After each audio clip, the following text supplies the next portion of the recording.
Network Entertainment. Professional lahat eh.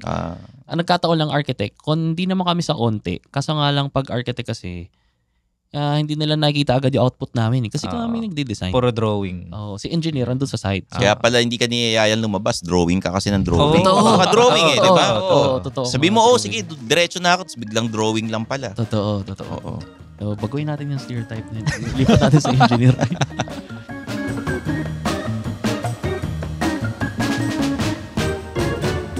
Mga Immortal, welcome to the Underpaid Podcast. I'm your host, Stanley Chi. Ito ang podcast na pro-employee para sa mga Immortal, wherein we talk about work-related topics in a light manner na parang nagkukwentuhan lang tayo. In this episode, puro engineers at architect ang guest ko. Papakilala ko sa inyo isa-isa. Siyempre, si Lawrence Vivar, kilala nyo na, structural engineer na may trabaho na. Yes. Yun. Hindi na ako unemployed. Hindi na siya unemployed. Hindi ko alam kung dahil yan sa underpaid. No? Nakatulong. Siyempre, ang isang stand-up comedian na architect, si Juan Paulo Mojica. Yes. Hello. Hi. First time Corporate here. architect. Yes, for 12 years na. 12 years. Na may podcast din. I dabble a lot sa mga bagay. Stand-up, podcast, kunyari. Para hindi ko hindi naintindihan ng tao yung word na double. Double. Sausaw. Oo, yan. Sumasawsaw ako sa mga kusansang bagay. Yan, sumasawsaw. Safe. Uma-action si Jeff Nunez, ang ating mayor ng TPN. At syempre, si Jasper Manalang, ginagabayan rin tayo ng ating podcast producer. Nakaka-promote lang. Congratulations, Jasper. Congratulations. Jasper. You the man. Yes. Siyempre, ang paborito ng underpaid na talagang loyal listener, isang structural engineer din. Akalain mo, hindi halata. Si Eds Mondo. Welcome to the podcast, guys. Hey. Hi, everyone. everyone. First time nga dito. Hello. Ayan. Hi, everyone. Kita mo na.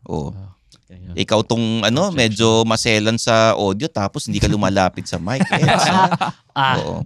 I-explain natin kung ano ba trabaho ng mga engineer tsaka paano kayo paano nakakatrabaho ang architects, 'di ba?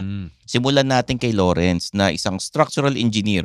Ang mga ginagawa niya, yung mga tulay. Bridge, yes. Oo, lagi siyang wingman. Totoo. Dami na akong nagawang relationship kasi nagtulay ako eh.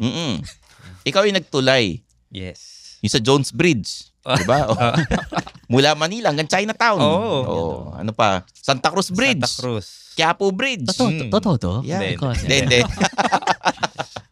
Hindi.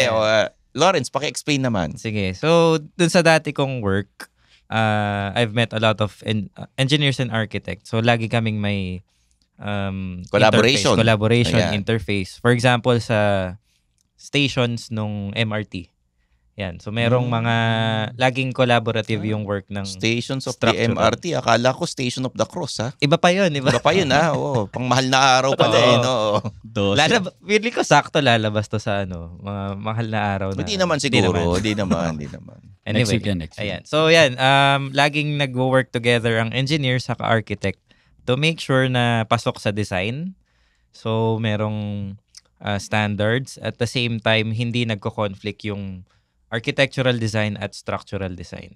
So palagi siyang inline. You work hand in hand with the architect. Yes. Si Juan Paulo, ikaw naman corporate architect. Ano ba ginagawa ng corporate architect? Ito explain ko. Si architect, parang sinasabi nila pag sinabi architect, ba't ko kukuha niya pang mayaman lang yan?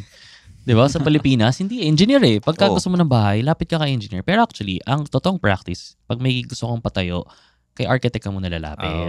Kasi ang architect magaling magpatayo. Totoo. Kaso nga lang natin natin kung may proof of concept pa. Pero totoo. Ang architect kasi, sila, sabi nila, aesthetic, yung ganda. Pero actually, ang inaaral muna ng architect, bago pa gumuhit sa papel yan, may interview yan. Kunyari, kliyente kita ka, Sir Stan. Gusto mo ng bahay. So, nung tatanungin sa'yo, ilang kwarto gusto mo, ilang kotse mo, so, i-design ko, ilang parking. Hi, he's Chico Garcia. And he's Gino Killiamore. We're the hosts of Only Fun. In our podcast, we explore the boundaries of our pleasure. And test the limits of our pain? It's business in the front. And party in the rear? Wait, what? Wait, we talk about shows that we watch that might, be entertaining for everyone else, right? Yep.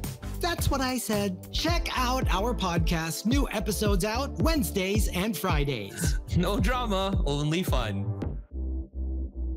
Ilang floors, Hindi ba dapat ang unang tanong may budget. gaano kalaki lupa mo? Yan, oo. Di ba yun? Actually, challenge siya.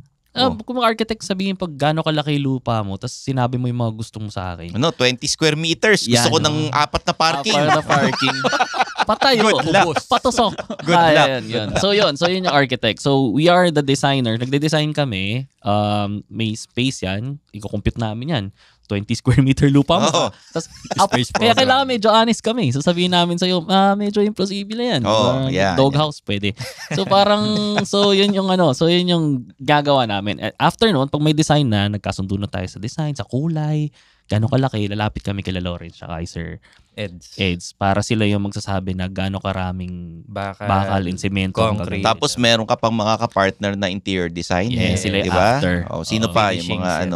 Partner namin, mga ganyan, mga electrical engineer, Electrical. plumbing, kasi kahit gaano kaganda yung bahay mo, kumbaga kami yung outside, tapos sila yung structural buto. Kami yung bones. Oo, yung Skeletal mga system. plumbing, sila heart, mga ganyan. So para kaming, ang architect tsaka engineer, kasi parang hindi kami produktong binibenta namin service, consultant.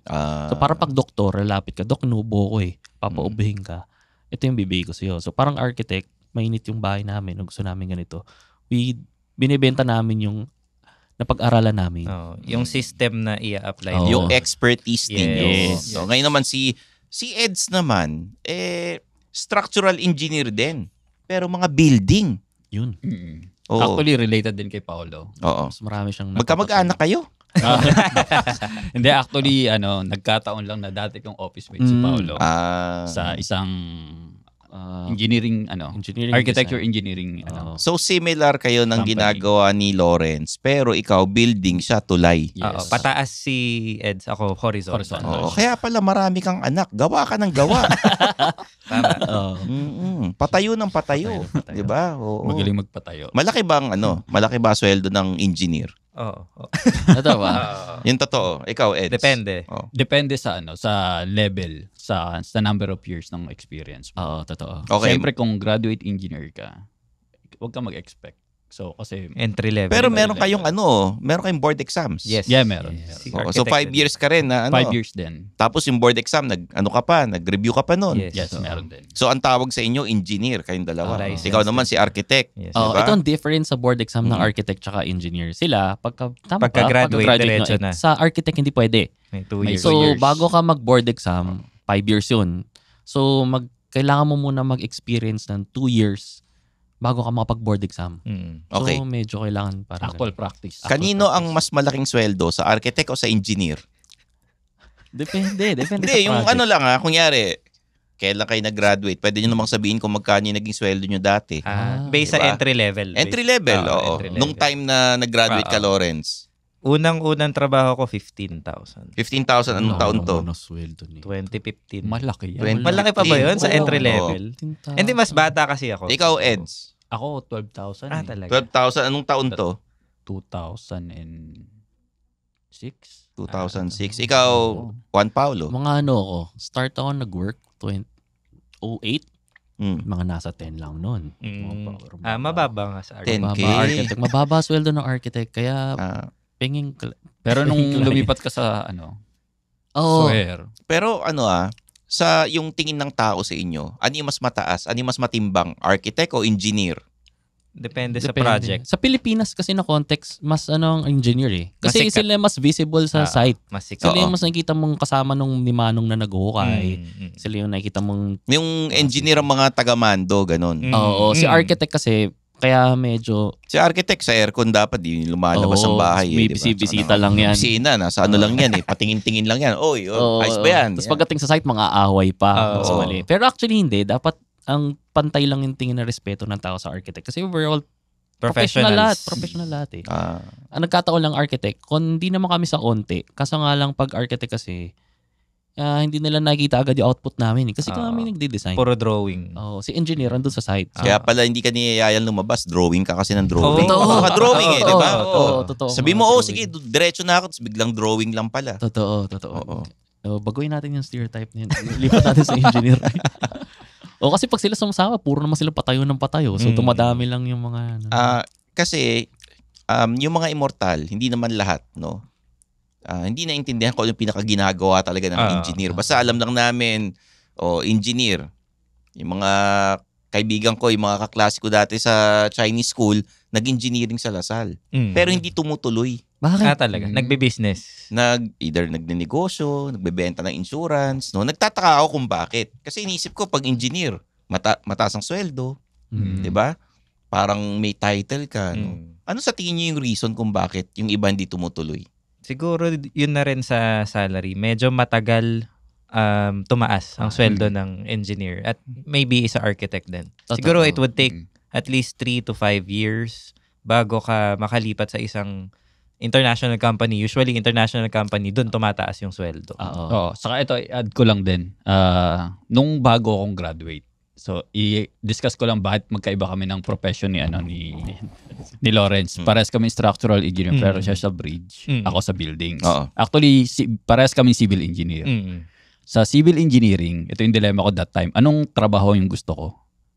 Marami kasi yan. Malawak eh. Tama. Una, pwede kami sa water resources. Kala ko nadidiliman ka kasi yung dilemma. Dilemma. Kala ko ganun dilim. Una, pwede sa tubig, water, Maynilad, ganyan. Pwede bang sabihin? Pwede naman. Okay, Manila Water, ganyan. Pangalawa, surveying. Transportation. Ano yung surveying? Yung mga nakikita kang SSS. Election. Hindi, nagsusukat ng lupa. Yung mga may nakikita ka sa kalsada na may kala mo maliit na camera tapos may mga bakal-bakal na mahaba, di ba? May sinisilip. May transit. Kala ko taping eh. Pangatlo, yung sabi ni Lawrence, sa Transportation. So, transportation engineering. Pang-apat, ano pa Lawrence? Cost engineering. Yun. Sa construction quantity kasi surveying naman. So surveying din siya pero quantities ng building, mga materials yung kino-compute. Yung mga costing, ganyan. Costing. Diba? Estimate. Meron din sa construction management, yung nakikita nyo, yung nagbabantay dun sa site. Di ba ano lang yun? Parang inutusan lang ng architect tsaka ng engineer. Bantayan mo yung mga bata sila yung dito. nag-manage ng mga trabaho dun sa site kung paano papasok yung mga labor nila kung pasok siya sa plan. Kasama ba sa scope nila yung kung mamimili kung sinong karinderya yung papatay nila? Kasama yun. Malaking kitaan yun eh. Saka libre pagkain. Meron din mga airports, port, harbor, mga ganyan. Anong klase ng mga engineerang meron pala? Civil? Ano pa? Electrical. Chemical. Mechanical. Sa construction side, mechanical. And ano pa ba? Electronics and Communication. ECE. Sila yung mga nasa cell site. Mga ganyan. Ang dami. Telecom. Sanitary engineer. Oo. So, pwede... Tapos meron pang fire protection engineer. Sila yung sa mga HVAC. Yung mga ganyan. Mechanical is ano ba yan? HVAC. Aircon. Yan. Civil, electrical, chemical, mechanical, industrial. Fire protection. Lahat fire yan. protection. Under yan ni Arky. Meron pa isang kung saan ako nag-aral, pinakasikat, agricultural engineering. Anong ginagawa nun? Mga farm, mga machineries, para mas efficient yung pag-manage ng farm. Pwede rin sila sa hydrology, water resources. So, alin dyan yung engineer na mayaman? Hindi, yung pinaka ayaw puntahan ng mga estudyante. Oo nga, no? Siguro pinakamahirap chemical saka electrical. Para sa akin, Yung chemical, anong klaseng ginagawa? Raw materials, so factory, raw materials, and then they will turn it into a finished product. So for example, sabon. So may factory ng sabon, mga P&G, Unilever, gagawin nilang. Pero para sa akin, hindi yung... Ano pa isa? Electrical mahirap din. Isa yun din yan. Tsaka yung electrical, kasi pag sa Pilipinas, sikat yung civil engineer tsaka electrical. So tingin ko yung hindi masyadong sumisikat pero malaki yung potential yung mga mechanical engineer. Yung mga nagme-maintain ng mga aircon. Sa mga, kunyari, may kakilala kasi ako mechanical engineer siya. Tapos, ang project niya, siya lang lahat ng may hawak ng mga freezer ng 7-Eleven. Wow. Mas ganun siya kayaman. Ang dami nun. Sobrang dami nun. Meron siyang 4. So, sabi kong galing nito So, meron siyang 4 na freezer ng 7-Eleven. Oo. Inuwi niya. Sira Inuwi na, hindi na binalik. Ay, parang ganun din sa architecture actually. So, para kaming doktor. So, may specialization din. So, pag sinabing architect, di lang naman kami bahay. So, since lahat pwede namin design from airports to kumbento to simbahan. Meron ang landscape architect. Yes, oo, meron pa. Meron. Oo, may landscape pa. So, maraming fields din. So, ako, kaya corporate architect ako, na-linya ako for the past 10 years sa power industry. Akala ko dahil alipin ka ng salapi. Isa Kaya pa rin yun. corporate Isa pa yan. Isa pa rin yan. architect, Oo, di ba? isa pa rin yan. Oo. Si Juan Paulo pinakamayaman sa amin. Hindi, wag natin. Oo nga, nakita ko yung salamin eh. Nakilala ko yung salamin eh. Oh, anong brand? Ayoko mag-mention ng names pero nakita ko Nakahiga na lang. mahal. Mahal yung Feeling ko designer brand yan. Hindi. Oo, designer brand. Oo. Medyo mahal. Pag sinabi mo Oo. yung brand, pwede bang mabaka naman yan. Hindi natin kilala yung supplier niyan eh. Oo. Pero, yun. Si Lawrence, nakita ko, ito galing Gapan. Oo, Gapan. Gapan, may Ecija. Bebenta ng sapatos. Galing Gapan. Oo. Baka meron dyan naghahanap ng Air Jordan 1. Bili ko na nga 3,000. Oo nga. Oo. Test drive. Pwede ba yan? Hiramin ko muna 3 buwan. Tapos pagka hindi ko type, babalik ko na lang. Oo. Oh, Okay ba? pero bayad na. 3,000. 1,000 per month. Mainit, Sir Stan. Hindi natutom yan sapatos Oo, niya. syempre. Gagamitin ko pang naka-scooter ako, di ba? Oo, di ba? Ang ganda kaya. Bagay sa Vespa mo Ay, yan. bagay talaga. Alam mo- Yung colorway niya. Oo. Hindi naman sa pagmamaano, pero pag binigay mo yung Sir Stan, tapos tsaka mo kinuha, tapos na-resell mo, feeling ko kikita ka. Ayo, tataas yung value nun. Oo. Benta mo sa eBay. Ganun. Ganun. Ano yan? Sulit dito. Ano yan? So, pero pa ba? Wala na Wala doon. na. Wala na. OLX na. Siya, tito. Pero ito ang dami nating natututunan dahil nakakausap ko kayong mga engineer at saka architect. No? Sana, dapat may part 2 ito.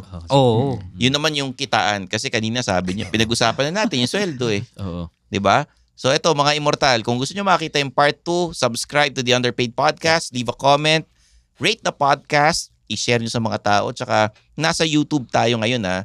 Yung mga gusto manood ng video podcast sa Spotify, wala tayo doon. Nasa YouTube tayo ng The Pod Network Entertainment. Okay? Answer the survey questions and leave a comment, tapos i-share nyo sa lahat ng mga immortal na kakilala ninyo, lalo na yung mga kaibigan ninyong pag-graduate pa lang ng high school, senior high school at gusto mag-engineering kasi makakatulong sa inyo to.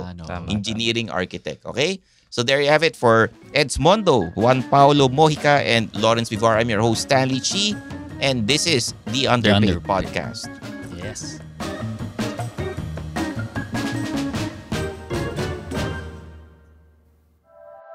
The opinions of podcast creators, hosts, and guests are not necessarily reflective of the official stance of the Pod Network Entertainment, its hosts, or other network programs. The content created by the people behind the podcast is personal and not meant to harm any religion, ethnicity, group, organization, company, or individual.